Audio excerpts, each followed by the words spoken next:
Assalamualaikum warahmatullahi wabarakatuh.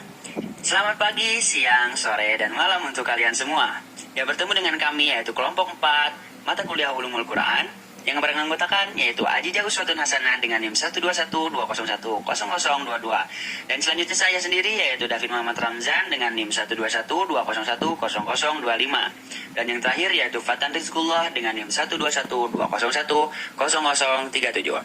Kami yaitu mahasiswa dan mahasiswi UIN Sunan Gunung Jati Bandung dengan program studi Manajemen Pendidikan Islam. Video ini kami buat yaitu untuk memenuhi salah satu tugas mata kuliah Ulumul Quran dengan Bapak dosen Dr. Heri Khairuddin, MAG. Dan untuk kalian semua, selamat menyaksikan. Bismillahirrahmanirrahim. Saya akan memaparkan sedikit dari materi qiraat Al-Quran. Yang pertama adalah pengertiannya. Secara etimologi, qiraat adalah bentuk jamak dari kata qiraah yang merupakan isim masdar dari lafal qara'a yang artinya bacaan. Sedangkan secara terminologi, qiraat itu cukup beragam. Hal ini disebabkan oleh keluasan makna dan sisi pandang yang dipakai para ulama tersebut. Berikut ini akan diberikan beberapa pengertian qiraat menurut istilah. Yang pertama, menurut Imam Al-Zarqani, ialah suatu madhab yang dianut oleh seorang imam qiraat yang berbeda dengan yang lainnya dalam pengucapan Al-Quranul Karim serta sepakat riwayat-riwayat dan jalur-jalur daripadanya, baik perbedaan ini dalam pengucapan huruf-huruf maupun dalam pengucapan keadaan-keadaan. Itu menurut Imam Al-Zarqani. Yang kedua, menurut Imam Al-Jaziri adalah ilmu yang menyangkut cara-cara mengucapkan kata-kata Al-Quran dan perbedaan-perbedaannya dengan cara mengisbatkan kepada penukilnya. Yang ketiga, menurut Imam Al-Qasqalani, qiraat adalah perbedaan cara mengucapkan lafal-lafal Al-Quran, baik menyangkut huruf-hurufnya atau cara pengucapan huruf-huruf tersebut, seperti takhfif yang meringankan atau tathqil yang memberatkan, dan yang lain-lain. Yang keempat, menurut Imam Az-Zarkashi, qiraat adalah perbedaan cara mengucapkan lafal-lafal Al-Quran, baik menyangkut huruf-hurufnya atau cara pengucapan huruf-huruf tersebut, seperti takhfif meringankan atau tathqil yang memberatkan atau yang lainnya. Yang terakhir yakni menurut Imam As-Sabuni, menurutnya ialah suatu madhab cara pelafalan Al-Quran yang dianut oleh salah seorang imam berdasarkan sanad-sanad yang bersambung kepada Kanjeng Nabi Muhammad SAW. Oke, perbedaan cara pendefinisian di atas sebenarnya berada pada satu kerangka yang sama, yaitu bahwa ada beberapa cara untuk melafalkan Al-Quran walaupun sama-sama berasal dari sumber yang satu, yaitu Kanjeng Nabi Muhammad SAW. Nah, itu tadi adalah sedikit pemaparan tentang materi dari pengertian qiraat Al-Quran. Kita beralih ke materi selanjutnya, yakni tentang latar belakang perbedaan-perbedaan dari qiraat Al-Quran. Yang pertama adalah latar belakang historis. Qiraat sebenarnya telah muncul sejak masa Nabi, walaupun pada saat itu qiraat bukan merupakan sebuah disiplin ilmu. Ada beberapa riwayat yang dapat mendukung asumsi ini, yakni suatu ketika Umar bin Khattab berbeda pendapat dengan Hisham bin Hakim ketika membaca Al-Quran. Umar bin Khattab merasa tidak puas terhadap bacaan Hisham sewaktu ia membaca surat Al-Furqan. Menurut Umar, bacaan Hisham itu tidak benar dan bertentangan dengan apa yang diajarkan Nabi kepadanya. Namun Hisham menegaskan kembali bahwa bacaannya pun berasal dari Nabi. Maka seusai sholat, Hisham diajak untuk menghadap Nabi dan melaporkan peristiwa tersebut. Kemudian Kanjeng Nabi Muhammad SAW menyuruh Hisham mengulangi bacaannya sewaktu sholat tadi. Setelah Hisham melakukannya, Kanjeng Nabi Muhammad SAW pun bersabda, "Hakadha unzilat, inna hadzal Qur'ana unzila ala sab'ati ahrufin faqra'u ma tayassara minhu." Memang begitulah Al-Quran diturunkan. Sesungguhnya Al-Quran diturunkan atas 7 huruf, maka bacalah yang mudah darinya. Selanjutnya adalah kisah dari Ubay. Dalam sebuah riwayatnya, Ubay pernah bercerita, "Aku masuk masjid untuk mengerjakan sholat. Kemudian datanglah seseorang, lalu ia membaca surat An-Nahl. Akan tetapi bacaannya berbeda dengan bacaanku. Setelah ia selesai, aku bertanya, siapakah yang membacakan ayat tersebut kepadamu? Ia menjawab, Rasulullah Shallallahu Alaihi Wasallam. Kemudian datanglah seorang yang lainnya mengerjakan sholat dengan membaca permulaan surat An-Nahl. Akan tetapi bacaannya berbeda dengan bacaanku. Setelah sholatnya selesai, aku bertanya, siapakah yang membacakan ayat itu kepadamu? Ia menjawab, Rasulullah Shallallahu Alaihi Wasallam. Maka kedua orang itu lalu kuajak menghadap kanjeng Nabi Muhammad Shallallahu Alaihi Wasallam. Beliau meminta salah satu dari dua orang itu membacakan lagi surat itu. Setelah selesai bacaannya, kanjeng Nabi bersabda, baik. Kemudian Nabi meminta pada yang lain agar melakukan hal yang sama. Dan kanjeng Nabi pun lagi-lagi bersabda, baik. Nah, menurut catatan sejarah, timbulnya perbedaan kiroat dimulai pada masa tabi'in, yaitu pada awal abad 2 Hijriah.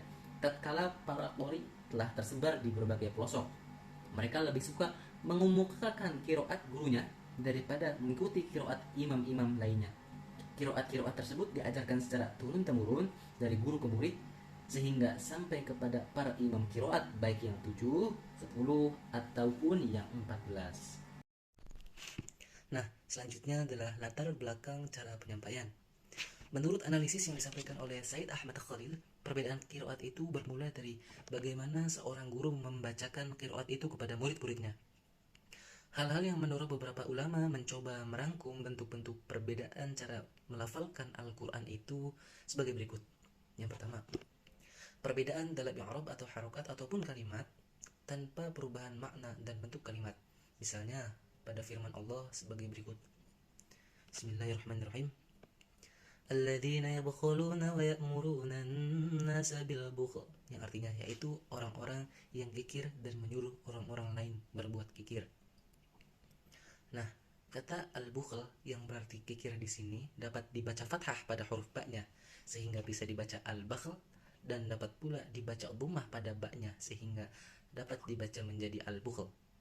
Yang kedua, perbedaan pada i'rab dan harokat serta kalimat sehingga mengubah maknanya.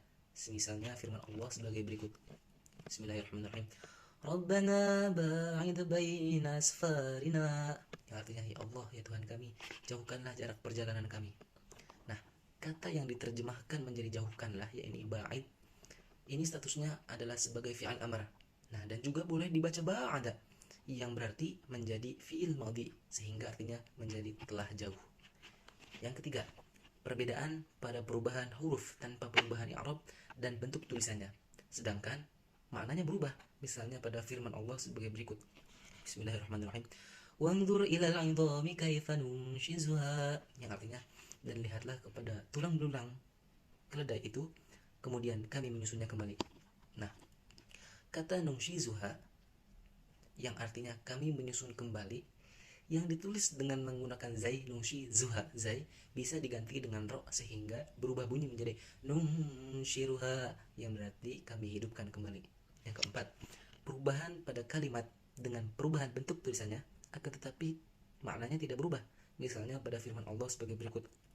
Bismillahirrahmanirrahim. Wa takunul jibalu kal'ihnil manfush, yang artinya dan gunung-gunung seperti bulu yang dihambur-hamburkan. Beberapa qiraat mengganti kata al-ain dengan kata as-suf, sehingga kata itu yang mulanya bermakna bulu-bulu berubah menjadi bulu-bulu domba. Perubahan seperti ini berdasarkan ijma' ulama tidak dibenarkan karena bertentangan dengan mushaf Utsmani. Selanjutnya, yang kelima, perubahan pada kalimat yang menyebabkan berubah bentuk dan maknanya. Misalnya ungkapan qal'im mandud yang berubah menjadi poltim mandud itu. Selanjutnya, perbedaan dalam mendahulukan dan mengakhirkan. Misalnya pada firman Allah yang berbunyi waja'at sakaratul maut bil haqq, dan datanglah sakaratul maut dengan sebenar-benarnya. Konon menurut suatu riwayat, Abu Bakar pernah membacanya menjadi waja'at sakaratul haqqi bil maut. Ia menggeser kata al-maut ke belakang dan memasukkan kata al-haq setelah mengalami pergeseran. Nah, bila kalimat itu diterjemahkan ke dalam bahasa Indonesia, berarti dan datanglah sekarat yang benar-benar dengan kematian. Qiraat semacam ini juga tidak bisa dipakai karena menyalahi ketentuan yang berlaku. Dan yang terakhir, perbedaan dengan menambah dan mengurangi huruf seperti pada firman Allah sebagai berikut. Jannatun tajri min tahtihal anhar. Surga-surga yang mengalir sungai-sungai di dalamnya. Kata min pada ayat ini dibuang, dan pada ayat serupa ada yang justru ditambahkan. Ya, yang selanjutnya nomor 3 yaitu hukum membaca Al-Quran dengan ilmu tajwid. Hukum mempelajari ilmu tajwid tersebut ialah fardu kifayah, yang dimana jika ada seseorang di suatu wilayah yang sudah melaksanakan fardu tersebut, maka akan gugur kewajibannya atau bisa diwakilkan.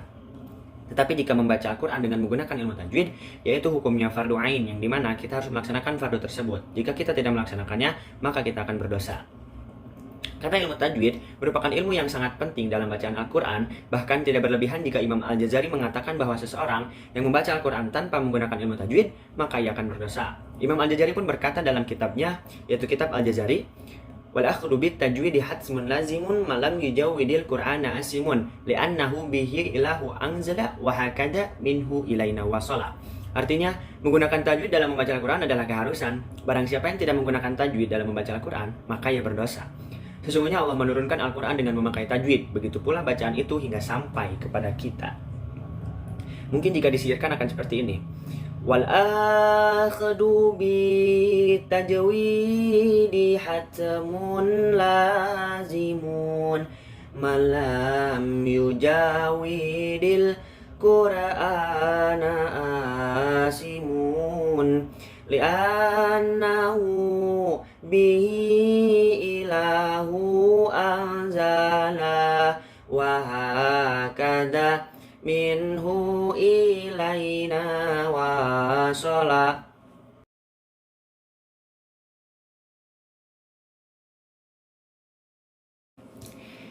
Pengertian tajwid dalam bahasa berasal dari kata jawada yang memiliki arti memperindah atau memperbagus. Sedangkan secara istilah, para ulama memberikan pengertian tajwid sebagaimana berikut. Imam Al-Suyuti mengungkapkan definisi tajwid sebagai berikut. Itaul hurufi huquqaha wa tartibiha wa raddul harfi ila makhrajihi wa aslihi wa taltifun nutki bihi ala kamali hayatihi min ghairi israfi wala ta'assufi wala ifrati wala takallufi. Yang artinya ialah tajwid adalah mengucapkan huruf sesuai hak-haknya dan tertibnya dan mengembalikannya kepada makhraj dan asalnya dan melembutkan bacaannya secara sempurna tanpa berlebih-lebihan, serampangan, tergesa-gesa dan dipaksakan. Said Al-Mursifi pun menjelaskan definisi tajwid sebagai berikut. Ikhraju kulli harfin min makhrajihi wa i'tauhu haqqahu wa mustahaqahu minas sifati. Yang artinya yaitu mengucapkan setiap huruf-huruf dari makhrajnya dan memberikannya sesuai dengan hak-haknya dan hak-hak yang baru timbul. Adapun yang dimaksud dengan hakul huruf adalah sifat yang melekat dan tetap pada sebuah huruf, seperti jahar, syiddah, dan isti'la, isti'fa, itbaq, qalqalah, dan lain-lain. Sedangkan yang dimaksud dengan mustahikul huruf adalah sifat-sifat yang baru timbul sebab suatu keadaan, seperti tipis atau tarkik, tebal atau tafkhim, dan lain-lain. Yang selanjutnya yaitu beberapa hukum tajwid. Hukum tajwid yaitu terdiri dari banyaknya hukum. Tetapi saya di sini akan menjelaskan 3 hukum saja. Yang pertama yaitu hukum nun mati dan tanwin, yang kedua hukum alif lam, dan yang ketiga hukum mim mati. Yang pertama yaitu hukum nun mati dan tanwin. Yang pertama dari hukum nun mati dan tanwin ialah hukum idhar yang berarti jelas. Dan yang kedua yaitu hukum idgham yang artinya memasukkan. Dan yang ketiga hukum iqlab artinya menukarkan. Dan yang terakhir yaitu dari hukum nun mati dan tanwin ialah hukum ikhfa yang artinya samar. Dan yang kedua selanjutnya yaitu hukum alif lam. Hukum alif lam terdapat 2 hukum. Yang pertama alif lam qamariyah. Alif lam yang dibaca jelas. Ditinjau dari bahasanya yaitu qamariyah yang berarti bulan, yang dimana cahaya bulan terlihat jelas saat malam hari. Dan yang kedua dari hukum alif lam tersebut ialah alif lam syamsiyah. Alif lam yang dibaca samar ditinjau pula dari bahasanya yaitu syamsiyah yang berarti matahari, yang dimana cahaya matahari terlihat samar ketika siang hari. Dan yang ketiga yaitu hukum mim mati. Hukum mim mati terdapat 3 hukum. Yang pertama yaitu idhar syafawi yang berarti jelas di bibir, yang dimaksud ialah jelas pelafalan huruf mimnya. Dan yang kedua yaitu idgham mutamasilan atau idgham mimi yang berarti idgham yang sejenis, yaitu huruf mim bertemu dengan huruf mim. Dan yang ketiga terakhir yaitu ikhfa syafawi yang berarti samar di bibir. Yang dimaksud dialah samar saat pelafalan huruf mimnya. Baik, selanjutnya saya akan membahas persamaan qiraat dengan ilmu tajwid. Sudah diketahui definisi-definisi dari qiraat dan tajwid di atas, yakni tajwid secara bahasa berarti membaguskan, al-tahsin. Sedangkan menurut istilah yakni mengucapkan setiap huruf Al-Quran sesuai dengan makhrajnya menurut sifat-sifat huruf yang mesti diucapkan, baik berdasarkan sifat-sifat yang baru maupun berdasarkan sifat asalnya. Dan secara terminologi, qiraat adalah suatu cara yang ditempuh oleh seorang imam qiraat yang dengannya ia berbeda dengan lainnya dalam hal membaca Al-Quran, baik perbedaan itu dalam membaca ataupun mengucapkan huruf ataupun caranya, disertai dengan kecocokan riwayat-riwayat dan jalur-jalur darinya. Bahwa persamaan antara qiraat dengan tajwid yakni keduanya sama-sama mengkaji tentang usuliyat al-qiraat seperti idgham, izhar, hukum nun sukun, tanwin, dan lain-lainnya. Maka dari itu tajwid adalah bagian dari qiraat. Oleh karena kedua-duanya disiplin ilmu tersebut berkaitan dengan lafaz-lafaz Al-Quran yang merupakan mukjizat sepanjang zaman sebagai satu-satunya kitab yang masih kekal menjadi tatapan setiap muslim, maka sudah tentu penguasaan dan kemahirannya sangat dituntut. Selanjutnya saya akan membahas perbedaan qiraat dengan ilmu tajwid. Sebagaimana diketahui bahwasannya qiraat dan tajwid adalah satu kesatuan yang tidak bisa dipisahkan, akan tetapi di antara keduanya terdapat sebuah perbedaan. Di antaranya, pertama, qiraat mengkaji tentang kalimat-kalimat Al-Quran yang bersifat parsial, perbedaan bacaan dan dialek kebahasaan. Sedangkan ilmu tajwid lebih menekankan pada aspek kalimat-kalimat Al-Quran dari sisi makhraj dan sifat-sifat huruf dan teknis memperindah bacaan Al-Quran. Yang kedua, qiraat berpegang pada riwayat atau rantai sanad, sedangkan tajwid berpedoman pada dirayat atau disiplin ilmu. Yang ketiga, qiraat dari sisi fokus pada penukilan dan periwayatan, sementara tajwid fokus kemampuan seorang qori dalam menganalisis tingkat kadar suara huruf dan sifat-sifatnya, baik saat sendirian maupun saat menjadi susunan kata dengan kalimat lain.